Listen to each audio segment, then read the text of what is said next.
Now that I've finally gotten around to actually playing all the way through Persona 3 rather than just watching it, I think it's about time I ranked all the party members in Persona 3. Only if you watched my last video, you know that I didn't play vanilla Persona 3. Since I already went through the trouble to emulate it anyway, I thought I would play with some pretty sweet community-made mods. And that included the New Moon Rebalance Patch mod. This of course made some pretty significant changes to the strengths of every single one of your party members, and as a result, combined with the party control mod, that definitely made the game a lot easier. However, these characters are also actually pretty hard to rank now, not only because the mod does a very good job of keeping them all around the same power level, but also because genuinely I don't think any of the characters are bad now. Even the characters I'm going to put at the bottom of this list I think are absolutely fine, just at the end of the day you've got to pick someone, and this would be one of my last picks. As well as that, some of these rankings are really neck and neck, and so I decided for the sake of this video I should not only number rank them, but also give them a tier alongside their number rank to give you an idea of which characters I think are really neck and neck, one just barely beat out the other, and which characters actually have quite a big gap in power in between them. With all that said, one more note before I start the ranking, that being, I'm going to be ignoring the answer for this video, since it does make some small changes to the way each of the characters work, and because I also haven't quite finished it yet. So there's not going to be any Metis on this list, I'm afraid. All that said, let's get into it. Ready for this? You know, I didn't really want to start with such a strange one, but I suppose we're going from bottom to top here. Shinjiro, if you didn't know, kind of throws a spanner into the works of how you go about ranking party members. And so, if you're really offended by this ranking, I guess I could let you know that it's a little bit arbitrary, so I guess don't feel too bad about it. But if you don't know what I'm on about, spoilers, I doubt that this will be a surprise to you, because if you're watching this, there's a 90% chance you either already know or you don't care to get spoiled. But, well, Shinjiro dies in this game, only 2 in-game months after you get him. So unfortunately, there's not really any reason to use Shinjiro as a result, aside from just to try him out. Because of the fact that he is the party member that spends by far the least amount of time in the game being playable, he's clearly meant to be the least interesting. His playstyle is just all in on physical. And in fairness, he's not bad at it. He hits like a truck, he's pretty self-sufficient, and he also does have one very big upside that literally no one else has, which can be very overlooked sometimes. That being, he is actually the only party member in the game with no elemental weakness, meaning that it is impossible for an enemy to deal increased damage to him or knock him down and get extra turns off of it. Considering exploiting weaknesses in this game isn't just extra damage, but as I said, extra turns for the enemy and forces you to skip turns standing up, I actually think that having an elemental weakness is a massive downside for a party member to have. It's just that you don't really notice it so much because almost every party member has one. It's not like you can pick a party member that doesn't most of the time. But with Shinjiro, you can. But yeah, as I said, Shinjiro is all in on physical, to the point where in his whole long list of moves that he learns, all he learns are physical attacks, more physical attacks, and upgrades to those physical attacks. He only gets 3 moves which aren't pure physical attacks, and 2 of them are related to physical attacks. Those being Regenerate 3, to get passive health regeneration, which is of course useful since he spends health to use physical attacks. Power Charge, a move which makes your next physical attack deal 2.5 times damage. And Evil Smile, the only move in his kit which is not related to physical in any way. It simply has a percentage chance of inflicting fear on all enemies. So all that said, a big reason why I say that Shinjiro really throws a spanner in the works is because, to be honest, if I could imagine a version of this game in which Shinjiro was playable all the way to the end, do I think he would be good? Honestly, I think he would be mid-tier, maybe upper mid-tier, which might sound funny considering, you know, he has such little utility, but ultimately, as much as I hate to admit it, just doing good damage, being hard to kill, and having no weakness, while being pretty self-sufficient, those are 4 pretty damn good qualities to have in a teammate. And one of the biggest things I'd be concerned about is what if you go up against an enemy that is either very resistant to physical attacks in general, or at least the kind of physical that Shinjiro usually uses, but In that case, the mod actually comes in clutch. While Shinjiro didn't receive that many changes in the New Moon mod, he did get a new move, that being Unbridled Rage. And this move is unique. While it is still technically a physical move, it is the only move in the game that is considered both physical and almighty. Almighty is the rarest type of damage in the Persona games. In fact, the game doesn't even really tell you it exists until you stumble across it. And it is known as almighty damage because while no one is ever weak to almighty damage, there is also never going to be an enemy that you will see that is resistant to, able to null, able to repel, or able to absorb almighty damage. Not even Makarakan or Tetrakan, the moves used to reflect the next attack that will hit you that's either physical or magic based, can reflect almighty attacks. So Unbridled Rage becomes a very important move to Shinjiro, because it means not only does he have a good damage output, but he's never going to come across an enemy who's able to completely negate all his damage because of the fact it's only physical. Although you're probably never going to get him to this higher level, he even eventually learns an upgraded version of this move called Mortal Folly, which deals even more damage with an even higher crit rate. All that said, I still in good conscience can't really rank a party member that's only available for like a fifth of the game in the middle portion any higher than the bottom, because ultimately I don't think I'd ever recommend anyone use Shinjiro unless they're at a difficulty spike and they're able to use Shinjiro, and for whatever reason Shinjiro will help with that difficulty spike. Other than that very specific circumstance, I really feel like it's always a bad idea to invest your levels into this guy knowing that they're all going to go away later. Even if Shinjiro was the best character in the game, would you really want to use him knowing that the second you get to the actual end of the game where it's supposed to really get tough, he's going to be gone. All the levels you put into him are going to be wasted and you're no longer going to be able to use him as a crutch to get through the hardest part of the game. I'm going to chalk this one up to question mark tier, because how good you actually think he is really depends on how much you care about the fact he's only playable for such a small portion of the game. Either way, I almost consider this like a bonus one just to add to the list for fun. So let's get to the first real ranking.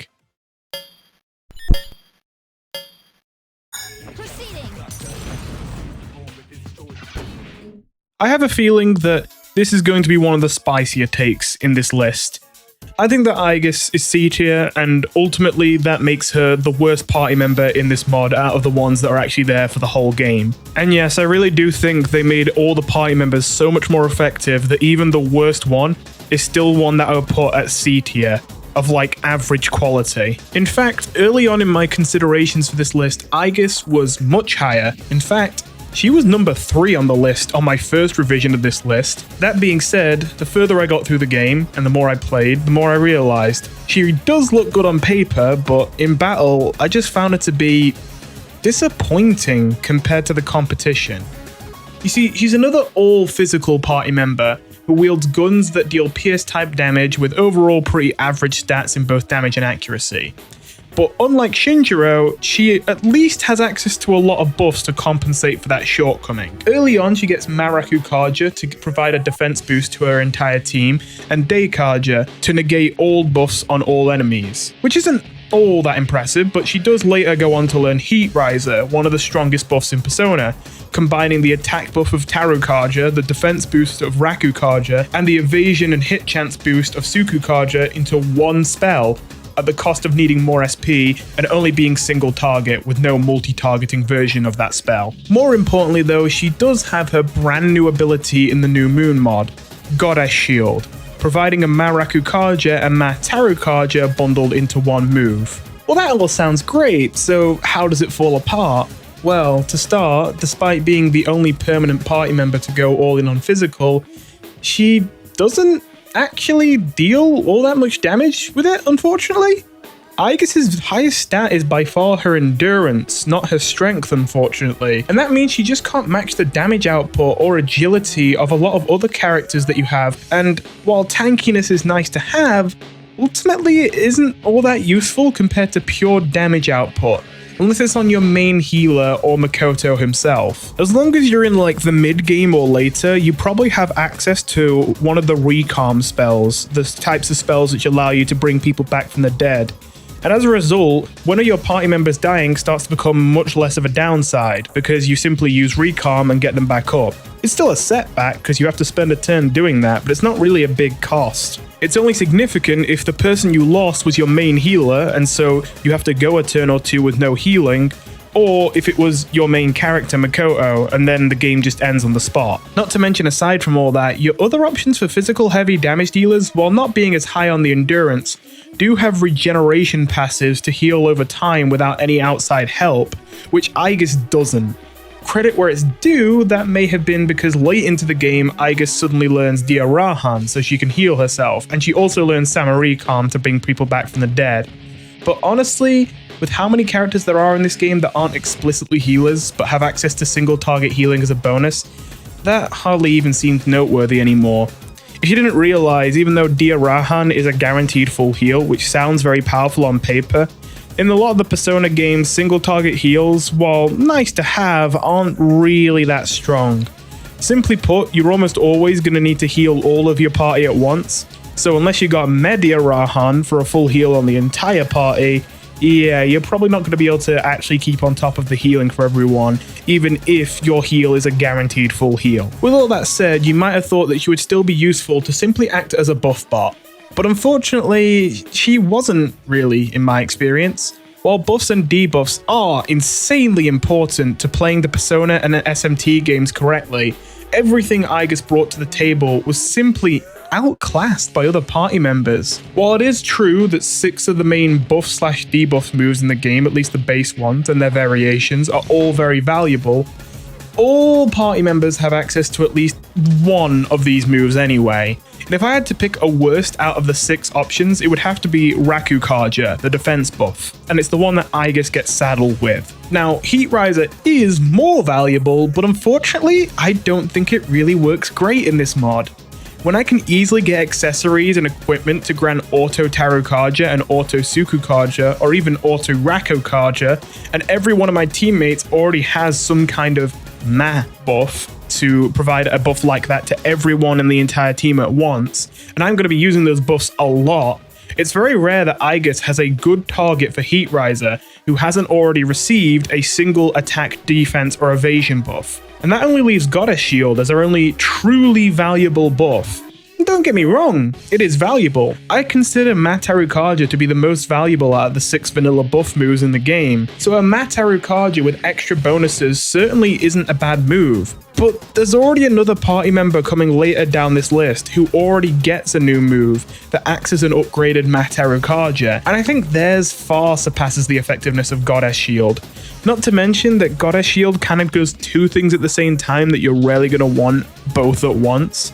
You rarely need a defense buff in the same situation you need an attack buff. Again, not that it's a bad thing to get an attack buff with your defense buff, or vice versa, a defense buff with your attack buff, but you know, usually you're not using both of those at the same time, so getting both of them on the same move, while nice, isn't all that important. This leaves Aegis as a character as just someone who is outclassed in every single aspect except tankiness, and her tankiness really isn't relevant unless she's actually a threat to the enemies. Despite being an all-physical character, probably the only character in the entire game who even learns physical moves who is worse than Aegis is Akihiko for physical damage, and even then, they're not far apart from each other. When it comes to buffs, I've already mentioned there are other people who simply outclass her. When it comes to debuffs, she doesn't have any. When it comes to healing, a main healer is better than her. And when it comes to elemental magic, well, she doesn't even have that. It's not like her moves are actually garbage or anything, it's just the more you figure out what's good in this mod, the more you see that everything Aegis brings to the table becomes redundant. Now all that said, I have to admit, I wrote all that forgetting about Orgia mode. Because to be honest, I kept forgetting it exists, because I'm playing with the party control mod, and you have to use the tactics menu to even see that option.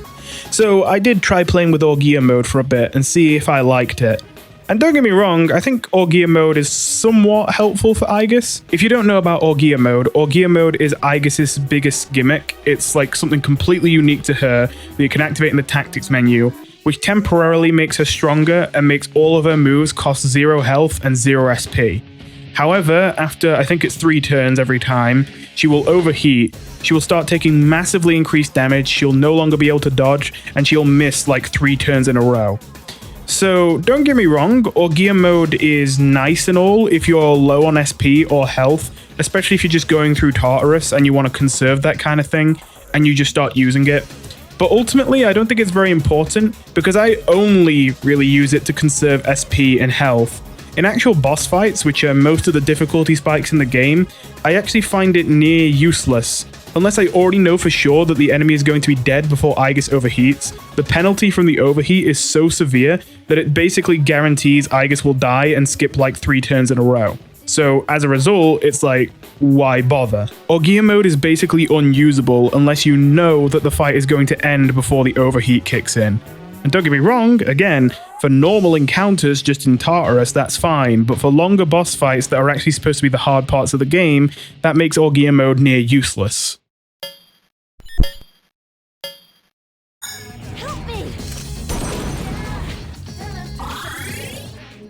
Persona 3 has 2 options for your main healer in the party, Yukari and Ken. Now, it is possible to run a team with no main healer if you want, since Aegis, Mitsuru, and Akihiko are all non-main healer characters that still get access to Diorahan. Most of the time, it's best to have a main healer still. And if you're running one of them, chances are you're almost definitely not running the other one too. And that makes the fight for whichever the best main healer in a game is quite the vicious one, because whoever takes that title is probably knocking the other one back down to near the bottom of the list, regardless of how powerful they might seem in a vacuum. And Yukari is a pretty good example of this. Yukari really isn't a bad character, it's Yukari or Ken, and I really think in this mod, Ken is a lot better than Yukari. Yukari wields bows to attack enemies, which is already, unfortunately, kind of a bad start. That's because bows are the worst weapons in the game. They have extremely low accuracy, but also deal very, very little damage, less than any other kind of weapon in the game. And the only upside to using a bow is that if you miss, you won't fall over and lose your next turn. I guess there's also a small argument to make that the fact they deal pierce type damage is valuable, considering that while all 3 physical types of damage are relatively common, pierce is definitely the rarest of the 3, and also, in my experience, seemed to be the most common one for enemies to be weak to. That being said, I don't really think I can argue that, considering that while generally, in terms of actual physical moves, there aren't that many pierce physical moves, in terms of amount of party members who use Pierce, there's actually 3, Yukari, Ken, and Aegis. So I can't really say it's quote-unquote rare in that respect. That being said, of course, in fairness, physical is not supposed to be Yukari's strong suit. Her strength is in the gutter because her magic is supposed to be a real stat. So what about her other skills? Well, thanks to a high magic stat, Yukari does make her wind damage quite high. And when combined with being the best in the game whenever it comes to healing teammates, that can seem like a winning combination. She's also your only option for dealing wind damage if you don't want to have to do it yourself. That definitely is valuable, but there's a couple important things missing that hold Yukari back. For one, Yukari infamously misses attacks. A lot. And the other problem's pretty big as well, that being that Yukari does not have access to any kind of buff or debuff, at least in the vanilla game. Now usually I'd really hammer in both of those points a lot harder, but thankfully the new Moon mod makes an effort to fix both of those issues, giving her a little bit more in her agility stat so that she misses less often, and also giving her a brand new move upon her Persona's evolution, Twilight. Twilight is a Maracunda bundled with a stagnant air, so it both lowers the defenses of all enemies so they take increased damage, while increasing their chances of being afflicted by status ailments. Now this move does do a lot to help Yukari out, but that still means Yukari only has 1 debuff. And while Maracunda is a pretty good debuff, and this is like a Maracunda with bonuses, the bonus of this debuff is fun, but niche. Most bosses in the game are completely immune to ailments anyway, making them kind of irrelevant throughout most of the game. The mini-bosses scattered throughout Tartarus often aren't immune to them, and they can actually, in fairness, be pretty tough. So it may be useful against some of those, but unfortunately with how late in the game you unlock Twilight, there's very few Tartarus Guardians mini-bosses left to actually use it on. I almost feel bad dogging on Twilight like this, because ultimately it definitely makes Yukari a lot stronger. I mean, Maracunda on its own, without the bonus, is already a very powerful debuff, and again, Yukari didn't even have a debuff before. So even just getting one, and a good one at that, is definitely a big boost to her effectiveness. But I guess the main reason that I think that it's not that important in the big picture is because there's already a character in this game higher on the list that's more conventionally a popular pick amongst most people that has a move that's new in this mod called Gemini, and that move is another upgraded Maracunda, which has a much better bonus added to it, that being that it also has a Masakunda bundled with it, making it so it not only lowers the defense of enemies so they take more damage, but also makes them dodge less often and hit attacks less often. As a result, Gemini is just simply infinitely more useful than Twilight is. I think one last thing that really holds Yukari back is just the simple fact that, damn, physical is really good in this mod, if you ask me. In Persona 4, I was much more of a magic guy, but here, not only do physical attacks seem to simply do great numbers, but fishing for crits seems to actually be a super effective and viable strategy here too. Yukari being all in on magic really holds her back here, unfortunately. It really shoots down her opportunity to shine as a result. Overall, Yukari's still a fine pick if you just need wind damage and you like how much healing she can put out. But unfortunately, being outclassed as a main healer, while also having your main debuff also be outclassed by another party member, while also being primarily magic damage in a mod where physical is far more effective, is just a lot of downsides to swallow.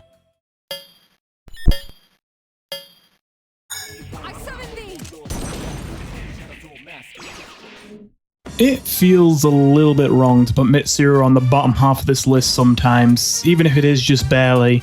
She has a lot of promising traits, honestly, but at the end of the day, this mod just made so many party members so much more effective that it means just being good just isn't good enough, unfortunately, now. Mitsuru is the only party member capable of dealing ice-based damage, and she hits like a truck with it thanks to her high magic stat. She has access to Mind Charge, a skill which takes up a turn to make your next spell deal 2.5 times more damage, which leads to huge DPS increases when combined with Tarukaja for attack buffs or Rakunda for defense debuffs. She also later on eventually learns Niflheim, the strongest ice attack in the entire game, capable of putting out enormous damage numbers, and not to mention your ice attacks have a percentage chance to inflict the frozen ailment onto enemies who hit you who somehow survive. She also uses single-handed swords, which are sort of the all-rounder of the weapon classes, generally having both average slash damage output and average accuracy. Which all probably sounds pretty good, so what could possibly hold her back? Well, that's kind of all she has. Her other skills only include a single target heal for emergencies, a bunch of ailment moves, which I've already explained why those tend to not be all too relevant, and her brand new skill, Acquiesce. Now, Acquiesce is very fun to use. It certainly has its moments where it can be helpful on the odd occasion, but for the most part, it's rarely a move you'd want to bust out in a tough fight. Acquiesce not only upgrades the amount of SP you're able to steal, but also allows you to steal health as well, allowing you to deal damage while healing yourself. And this makes it a pretty unique skill overall, as the damage that it does is flat. It seems to bypass all resistances, allowing it to connect against any enemy for the same amount of damage. Unfortunately, the damage at its base is kind of low to compensate, and that flat damage goes both ways. Buffs like Tarukaja and debuffs like Rakunda doesn't seem to improve the damage of Acquiesce. Not even Mind Charge works, unfortunately, which I was hoping it would. As a result, Acquiesce can be useful to finish off an enemy who would otherwise be immune to both Mitsuru's ice magic and physical slash damage, or if Mitsuru just needs a small heal while also needing to finish off a low health enemy. But most of the time, it just takes a backseat to Mitsuru's real damage moves. The main thing that holds Mitsuru back, though, is just generally her glaring lack of buffs or debuffs. She is the only party member in the entire game, aside from Shinjiro, to not learn a single one in this mod. And with how important they are to the game, that's a big drawback. Ultimately, Mitsuru can still be a solid pick so long as the team you're planning to run will be able to cover all the buffs and debuffs needed to realize her full potential, which is why it hurts me a little to put her here. That being said, as I mentioned earlier, I think physical is just better than magic in this mod, and there's a physical powerhouse later down the list who takes her role of main damage dealer away, and on top of that, The person who I think dethrones Mitsuru with their physical-based damage is someone who also has access to debuffs and is just generally more self-sufficient. All that said, if you are going for a magic build, then Mitsuru is an auto-include in your team. She is the best magic damage you're going to get in the entire game. It's just, again, as I said, I feel like physical damage is the way to go in this mod, not magic.